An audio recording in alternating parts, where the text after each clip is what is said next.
Нурматбек Нурмамат уулу ковид илдетине каршы эмдөөнү жаңы алып жаткан кези. Ал өзү буга чейин илдетке кабылып вакцина алууга мүмкүнчүлүк болбой келген. Эми гана толук айыккандыгына байланыштуу Бишкек шаарынын номер 7 үй бүлөлүк дарыгерлер борборуна келип, алгачкы жолу эмдөөдөн өттү.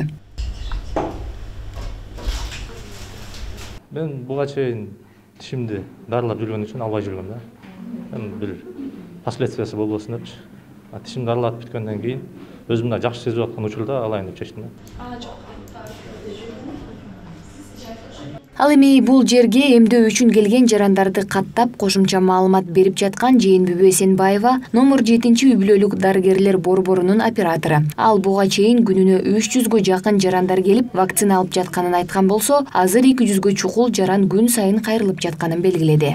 Жаш балдар көбүнчөсү эки жакка чыккандар жа жумушка барганына байланыштуу неметишет экен, анан командировкага баргандар ошолор обязательно келип алып кетип атышат. Ошо оорудан корккондор ошо 60 жаштан ашкан пенсионерлер көбүнчөсү оорубай эле тигиндей мындай деп, ооруп калсак дагы мындай вакцина алсак аябай неметпейт экен, жакшы болот экен деп ушинтип алып атышат. Ошо анан күнүнө 200дөй киши келишет, пенсионерлер көбүнчөсү көбүрөөк келет. Жаш балдар болсо ошо эки жакка баргандар алып неметип атышат. Ошо Кыргызстанда калкты эмдөө жүрө баштаганда алгачкы эмдөө дал ушул борбордо пилоттук негизде жүргүзүлгөн. Бул убакыттын аралыгында аталган жайдан 28200 эмдөөчү препараттын дозасы сарпталган. Учурда эмдөө алуу үчүн кайрылгандар аз, бирок препараттын 2-3 дозаларын аралаш алгандар болуп жатканын айткан дарыгер Улкан Баялинова кайталап вакцина алып жаткандар арасында терс көрсөткүчтөр каттала элек дейт. Мисалы, вот спутник V алгандар азыр спутник Light или Pfizer алып атышат да көбүнчө.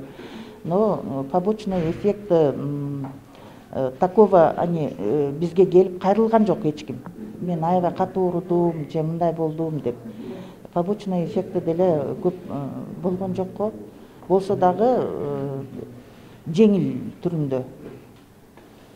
Негизи болот. Небольшая, кичине температура болушу мүмкүн, озноб болушу мүмкүн, слабость немножко, кичине мындай алсыз болуп, мындай бир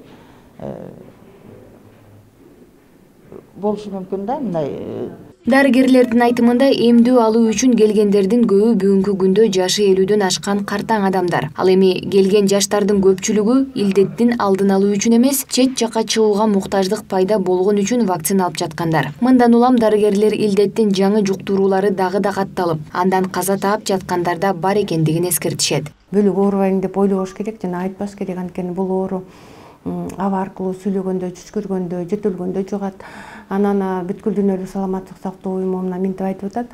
Омикрондун ичинде дагы өзүнүн бутактары болот экен да. Мисалы, омикрон Б түрү А1, омикрон Б түрү А2 деген, анан ошол бир түрү менен ооругандан кийин ал ооруган киши экинчи түрү менен деле ооруп калышы мүмкүн. Ошон үчүн жана медициналык кызматкерлер айтып атпайбы? Сөзсүз түрдө бет кап кийиш керек, көпчүлүккө барганда социалдык дистанцированияны сакташ керек деп. Дүйнөдөгү акыркы кырдаалга байланыштуу ковид илдети тууралуу маалыматтарга көңүл бөлүнбөй калды деп чоочулашат дарыгерлер. Себеби илдет дагы деле арабызда бар жана көңүл бөлүнбөгөнү менен коомчулук арасында жайылып, жаңы жуктуруулар катталып жатат. Айза Камчыбекова, Жантай Макенов, Пирамида.